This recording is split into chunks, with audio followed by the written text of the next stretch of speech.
नमस्कार। हमारा आज का विषय है वास्तु शास्त्र से संबंधित। हमारे कुछ शुभचिंतक हमसे पूछे कि आप वास्तु के ऊपर एक वीडियो बनाइए। वो हम समझना चाह रहे हैं कि एक्चुअली ये वास्तु क्या चीज़ है और हम लोग किस हद तक इसको हम लोग फॉलो करते हैं, अभी जो हम लोग करते हैं उसके विषय में। तो आज का हमारा ये जो वीडियो है वो प्योरली वास्तु के ऊपर में आधारित है। तो अभी इधर कुछ वर्षों से हम लोग ये देखना प्रारंभ किए हैं कि हर जगह पे, चाहे शहर हो या गांव हो, जब लोग घर बनाने के लिए सोचते हैं तो एटलीस्ट चाहे पुरोहित हो गए या इंजीनियर हो गए या जो लोग भी हैं, उनसे कम से कम इतना ज़रूर वो बोल देते हैं कि मेरा घर जो है एटलीस्ट वास्तु उसमें फुलफिल रहे, वास्तु का जो भी क्राइटेरिया है कम से कम वो फुलफिल रहे, ये चीज़ का ध्यान कम से कम रखिए, ऐसा रिक्वेस्ट करते हैं। और यहाँ पर करीब करीब 95% और ज़्यादा भी बोल सकते हैं, उसमें अगर जो आपका ज़मीन है उसका अगर चार कोना जो है, अगर चार कोना को अगर सही तरीका से अगर हम सजा देते हैं तो हम लोग ये समझते हैं कि हाँ, ये हमारा वास्तु घर जो है वो वास्तु इसमें पूरा हो गया है। जैसे हम उदाहरण के रूप में बोल रहे हैं कि साउथ ईस्ट, दक्षिण पूर्व जो कोना है वहाँ पे वो अग्निदेव का स्थान है। तो वहाँ पे अगर हम किचन बना देते हैं तो उसको सबसे सही जगह माना जाता है। ठीक है, हमारा वास्तुशास्त्र के अनुसार। अगर हम दक्षिण और पश्चिम, साउथ वेस्ट कॉर्नर जो हमारा है वो है कुबेर देव का, कुबेर देव को वो डेडिकेट करके रखा हुआ है। तो वहाँ पे अगर हम मास्टर बेडरूम बनाते हैं, जो घर का मालिक है उसके रहने के लिए अगर घर बनाते हैं तो वो उसको सबसे श्रेष्ठ जगह माना जाता है। और अगर हम नॉर्थ ईस्ट जो कॉर्नर है, उत्तर और पूरब जिसको बोलते हैं, वो जो कॉर्नर है उसको हम लोग जल देवता के लिए हम लोग उसको स्थान दिए हुए हैं। हमारा वास्तुशास्त्र में उनका जल का स्थान है। तो वहाँ पे बोला जाता है कि अगर आपका जल से संबंधित जो भी काम हो, जैसे कुछ पानी का टंकी रखना हो या घर का मेन जो दरवाज़ा है उसको उस कोना पे रखते हैं, उसको हमारे यहाँ ईशान कोण भी बोला जाता है, अगर वहाँ पे हम लोग रखते हैं तो वो एक श्रेष्ठ स्थान है। और अगर हम नॉर्थ वेस्ट, उत्तर पश्चिम का जो कोना है वो वायुदेव के लिए वो रखा गया है। तो वहाँ पे बहुत आश्चर्य, अगर वहाँ पे लोग बोलते हैं कि बाथरूम वगैरह के लिए सबसे श्रेष्ठ जगह है। देखिए, ये सब ऐसा हमारा शास्त्र में सिर्फ इतना ही चार कोना ही नहीं है, ये वास्तुशास्त्र क्या सही में इतना छोटा है कि हम चार कॉर्नर पे चार रूम या कुछ किचन या कुछ हम सेट कर दिए तो क्या हमारा पूरा वास्तु सेटिस्फाई हो गया? क्या ऐसा है? यहाँ अभी तो ऐसा ही लगता है, क्योंकि हम भी यहाँ जितने लोगों से हम बात किए हैं, खास करके जो साउथ इंडिया जो यहाँ पर है, यहाँ पे काफ़ी लोग क्रिटिकल हैं वास्तु को लेकर के। इतना क्रिटिकल होते हुए भी अगर चार कोना को अगर हम सजा दिए तो इसके बाद पांचवा कोई क्वेश्चन आता नहीं है। सभी लोग खुश हो जाते हैं, सभी लोग बोलते हैं कि हाँ, मेरा ये जो घर है इसमें 100% वास्तु मैच हो रहा है। तो क्या यही वास्तु है? हम उसके ऊपर हम लोग बात करेंगे। अब देखिए, वास्तुशास्त्र जो है वो बहुत बड़ा शास्त्र है, बहुत बड़ा पुस्तक है, उसके लिए बहुत बड़ा ग्रंथ है एक्चुअली। उसको सिर्फ चार कोना को सजा देने से वो पूरा नहीं हो सकता है। वास्तु जो होता है वो जब आप घर बनाने का जब सोचने लगते हैं उसी समय से आपका वास्तु का शुरुआत हो जाता है। ठीक है, अब देखिए, जब आप सोचते हैं तो सबसे पहले देखते हैं कि ये हमारा जमीन कहाँ पे हम ले रहे हैं। ठीक है, ये हम लोग सोचते हैं। ठीक है, उसके अनुसार जब जमीन ले लेते हैं तो घर बनाने से पहले हम लोग क्या करते हैं, एक पूजा करते हैं जिसको हम लोग भूमि पूजा बोलते हैं। भूमि पूजा जो है वो वास्तु से संबंधित पहला पूजा माना जाता है।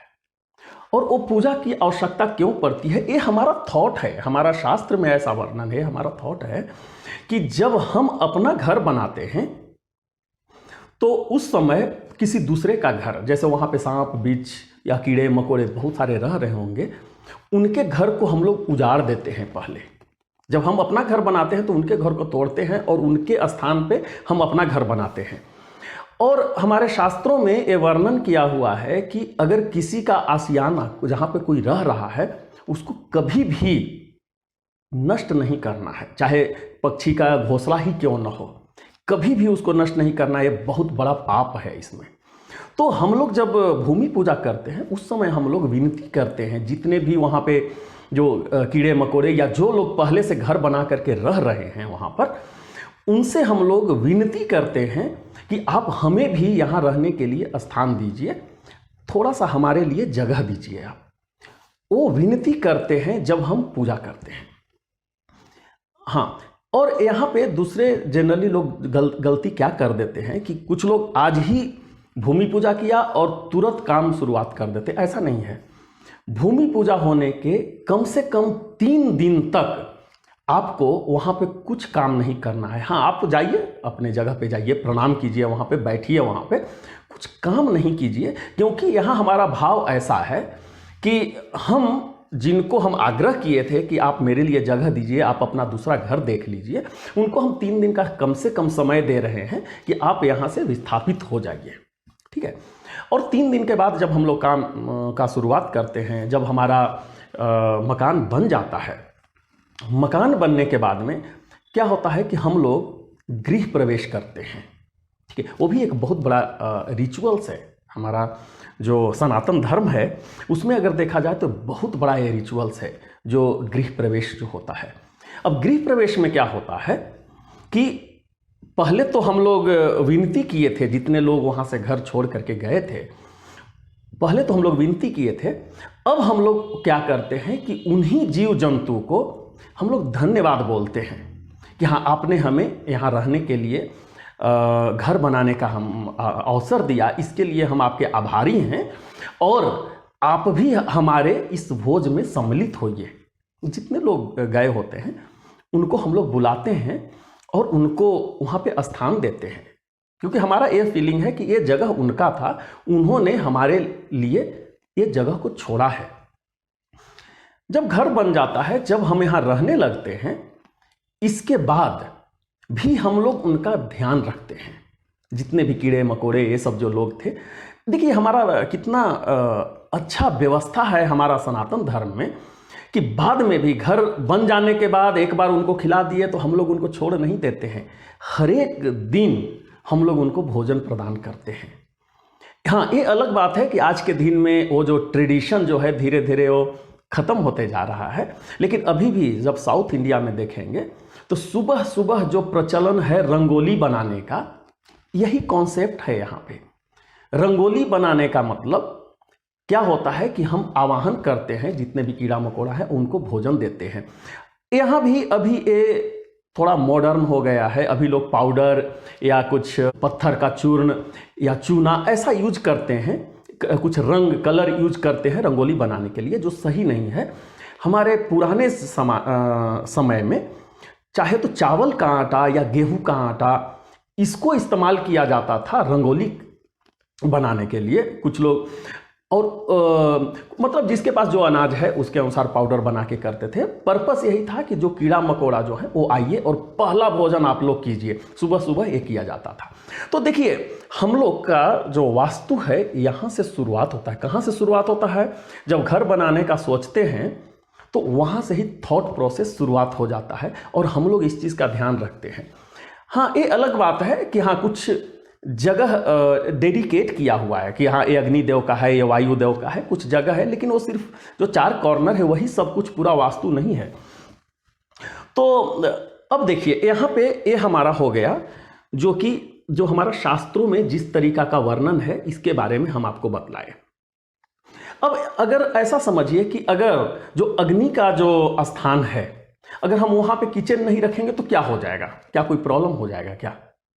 ठीक है, ऐसा नहीं है, वो उनका स्थान है, आप उनके जगह पे अग्नि का काम, हम लोग का ऐसा अनुमान है कि हम लोग सिर्फ खाना बनाने का स्थान वहाँ पे है, अग्नि का इस्तेमाल करते हैं, इसीलिए अग्निदेव का जो स्थान है वहीं पे किचन होना चाहिए।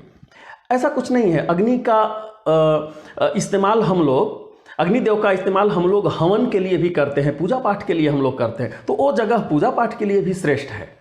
ठीक है, तो ये सब तो ठीक है, कौन सा रूम कहाँ पे रहेगा, बाथरूम कहाँ रहेगा, पूजा रूम कहाँ रहेगा, ये एक अलग चीज है, परंतु एक्चुअल में वास्तु क्या है वो अभी हम आगे बात करते हैं। तो अब देखिए, ये जो वास्तु जो है, एक कॉम्बिनेशन जो है 5P का कॉम्बिनेशन है, ये आप याद रख लीजिए इस चीज को।